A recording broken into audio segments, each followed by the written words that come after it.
स्वागत है आपका इंडिया पब्लिक खबर में और मैं हूं आपके साथ अर्जिता। देश के सबसे बड़े सियासी सूबे यूपी में विधानसभा चुनाव होने में यूं तो अभी लगभग 2 साल से ज्यादा का वक्त बाकी है, लेकिन चुनावी मुहूर्त निकलने से पहले ही यहां हर तरह की जोड़ जुगत राजनीति के सभी महायोद्धा लगाने में जुट चुके हैं। हालांकि इनमें भी 2 बड़ी पार्टियां ऐसी हैं जिनके लिए आगामी उत्तर प्रदेश विधानसभा चुनाव खास तौर पर अपनी नाक बचाने से ज्यादा अपनी एग्जिस्टेंस को यूपी में कायम रखने के लिए किसी अग्नि परीक्षा से कम नहीं है। इनमें से एक तो है 4 बार यूपी की सत्ता पर काबिज हो चुकी बहुजन समाज पार्टी, जो बीते कई सालों से हर चुनाव में खिसकते जनाधार और छिटकते वोट बैंक को वापस समेटने की लगातार जद्दोजहद कर रही है। और दूसरी तरफ है वो कांग्रेस जिसकी खुद की जमीन यूपी में इतिहास का हिस्सा बन चुकी है। हालांकि वो बात और है कि बीते साल हुए लोकसभा चुनाव में सपा के साथ गठबंधन करने के बाद कांग्रेस को नतीजों में जीत का स्वाद चखने का मौका मिल भी गया, लेकिन इसका भी बड़ा क्रेडिट सपा और उसके पीडीए के फॉर्मूले को गया। लेकिन बावजूद इसके लोकसभा चुनाव के नतीजों से कांग्रेस का कॉन्फिडेंस काफी ज्यादा ही बूस्ट हो गया। हालांकि कुछ ही वक्त के भीतर हरियाणा, महाराष्ट्र और दिल्ली के चुनावी नतीजों में मिली करारी हार के बाद से कांग्रेस अपने रिस्क फैक्टर को एक लेवल और ऊपर ले जाते हुए अपने वोट बैंक को वापस अपने पाले में लाने के लिए अकेले ही बिसात बिछानी शुरू कर चुकी है। और इसी कड़ी में कांग्रेस का हाल ही में हुआ गुजरात अधिवेशन खासी चर्चा में बना हुआ है। लेकिन अब इसी अधिवेशन को लेकर बसपा सुप्रीमो मायावती ने कांग्रेस पर ऐसा हमला बोला है कि काफी दिन से कांग्रेस और बीएसपी के बीच चल रहा जबरदस्त छीटाकशी का दौर और भी ज्यादा तल्खी में तब्दील हो गया है। लोकसभा चुनाव में 99 सीटें लाकर अपनी एग्जिस्टेंस को बनाए रखने के लिए लंबे वक्त से मशक्कत कर रही कांग्रेस का बढ़ा हुआ मनोबल उसके बाद से ही हर चुनाव में लगातार खराब परफॉर्मेंस के बाद से वापस डामाडोल दिखता है। विपक्षी महागठबंधन इंडिया में क्रेडिबिलिटी के सवालों से जूझ रही कांग्रेस के सितारे इस वक्त बुरी तरह गर्दिश में चल रहे हैं, क्योंकि उसी के गठबंधन के बाकी साथी उसे साइडलाइन करते दिखाई दे रहे हैं।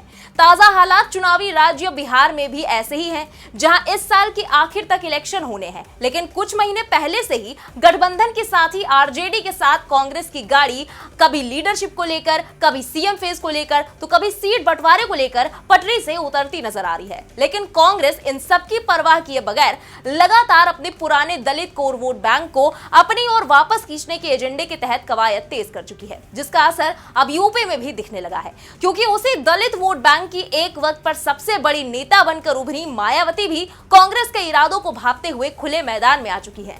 और इस बार इसकी भूमिका शुरू हुई कांग्रेस के गुजरात अधिवेशन से। तो आखिर क्या हुआ इस अधिवेशन में ऐसा जिससे आग बबूला हो गई मायावती, और क्यों बीएसपी और कांग्रेस के बीच लगातार बढ़ती जा रही है सियासी जंग, जानते हैं इस रिपोर्ट में।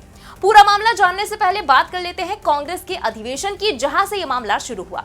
असल में गुजरात के अहमदाबाद में कांग्रेस के 2 दिवसीय अधिवेशन का समापन हो चुका है। इस दौरान राहुल गांधी ने गुजरात से बीजेपी को कई मुद्दों पर घेरने की कोशिश की और उन्होंने बीजेपी के 30 साल के यहां के शासन को भ्रष्ट करार दिया। इसके अलावा इस अधिवेशन में विपक्ष के दलित नेता टीकाराम जूली के मामले पर भी बीजेपी को जमकर घेरा गया।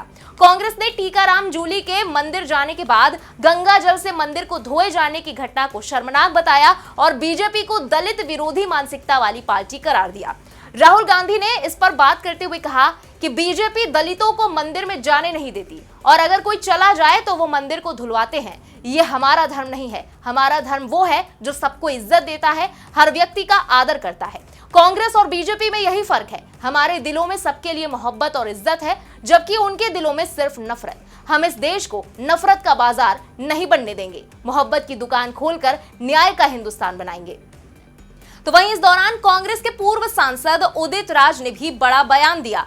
उन्होंने कहा कि कांग्रेस की वजह से बाबा साहेब भीमराव अंबेडकर संविधान सभा में आए और वहीं दुष्प्रचार करके दलितों को इमोशनली ब्लैकमेल किया गया कि बाबा साहेब का अपमान करने वाली कांग्रेस है। यही नहीं, उदित राज ने आगे कहा कि भारत रत्न तो सचिन तेंदुलकर को भी मिल जाता, असली काम तो बाबा साहब को करने का मौका कांग्रेस ने ही दिया, कि जो भी दलितों आदिवासियों का उत्थान हुआ है वो कांग्रेस ने किया। हर क्षेत्र में आरक्षण देकर उन्हें आगे बढ़ाया। राहुल गांधी जी आज पिछड़ों, दलितों, आदिवासियों को हर क्षेत्र में भागीदारी दिलाने की लड़ाई लड़ रहे हैं। अगर हमने राहुल जी का साथ नहीं दिया तो दलित फिर से गुलाम हो जाएगा। राहुल जी के फेल होने का मतलब पूरा बहुजन समाज फेल हो जाएगा और फिर वही सामंतवाद इस देश में कायम होगा।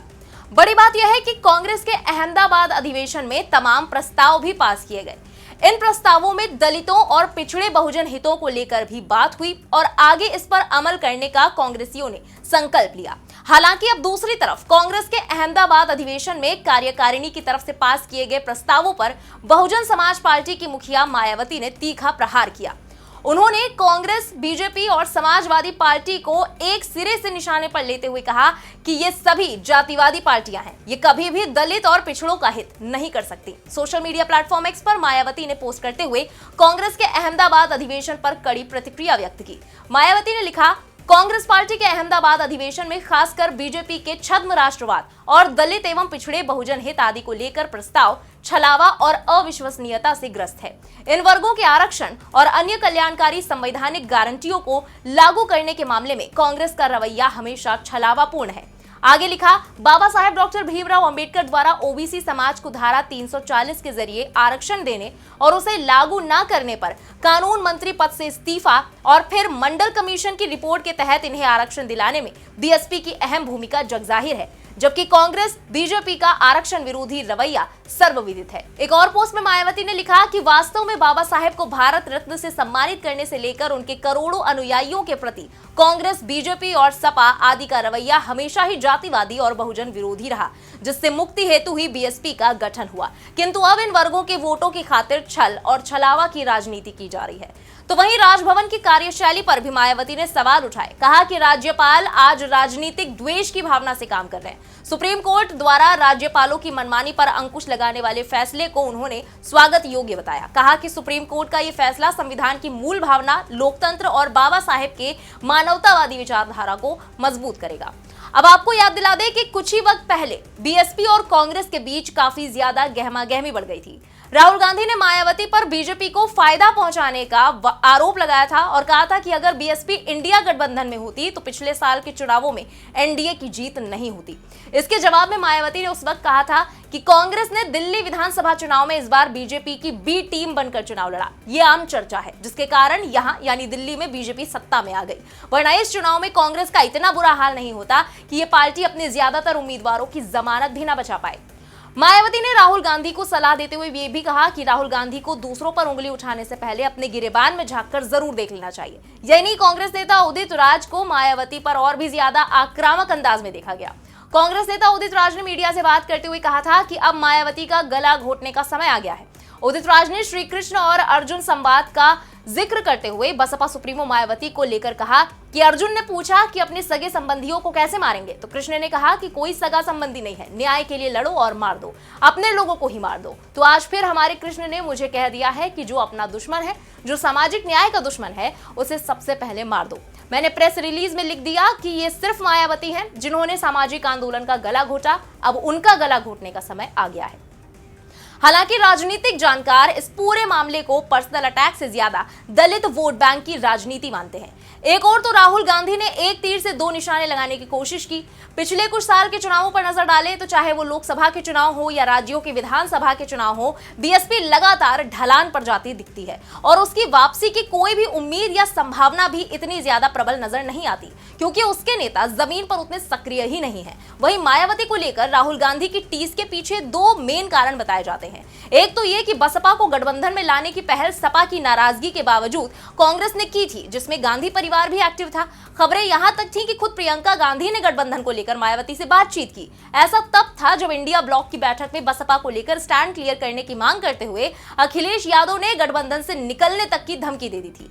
एक और वजह, बसपा के उम्मीदवार उतारने से इंडिया ब्लॉक को 16 सीटों पर नुकसान भी हुआ।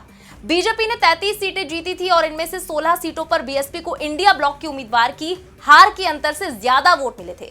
बुलंदशहर और मथुरा से लेकर अमरोहा तक कम अंतर से बीजेपी विपक्षी इंडिया ब्लॉक पर भारी पड़ी, तो इसकी वजह मायावती के उम्मीदवार बताए गए। अमरोहा सीट पर कांग्रेस उम्मीदवार दानिश अली 28,000 वोट से हार गए। यहां तीसरे नंबर पर रहे बसपा के मुजाहिद हुसैन को 1,64,000 से ज्यादा वोट मिले थे। उधर विधानसभा और लोकसभा चुनाव में पार्टी को करारी शिकस्त मिलने के बाद से बहुजन समाज पार्टी की सुप्रीमो मायावती एक्शन मोड में है। पहले उन्होंने पार्टी के अंदरूनी मामलों को सही किया, तो वहीं अब धरातल पर पार्टी का जनाधार बढ़ाने के लिए कोशिशों में जुट गई है। वहीं बीएसपी ने ओबीसी को भी दलितों के साथ साथ साधने की तैयारी कर ली है। बहरहाल लोकसभा चुनाव 2024 के नतीजों के बाद से सभी पार्टियों की नजर अब 2027 में होने जा रहे यूपी विधानसभा चुनाव और 2029 में होने जा रहे लोकसभा चुनाव की तैयारी पर है। ऐसे में बसपा सुप्रीमो मायावती एक बार फिर दलित, पिछड़े और मुस्लिम वोट बैंक की गोलबंदी में जुट गई हैं और उनके हालिया तेवर और कांग्रेस पर बढ़ते हमले 2027 के यूपी विधानसभा चुनाव की दिशा में एक नए और जोरदार सियासी दंगल की पटकथा लिखते हुए दिख रहे हैं। अब देखना होगा कि इन सब हथकंडों के बाद क्या बीएसपी का हाथी कोई कमाल आगामी चुनाव में दिखा पाता है या नहीं। फिलहाल इस पर आपका क्या कहना है, कमेंट में लिखकर जरूर बताएं। इंडिया पब्लिक खबर के साथ बने रहे, हमारे YouTube चैनल को सब्सक्राइब करें और बेल आइकन दबाना बिल्कुल ना भूलें।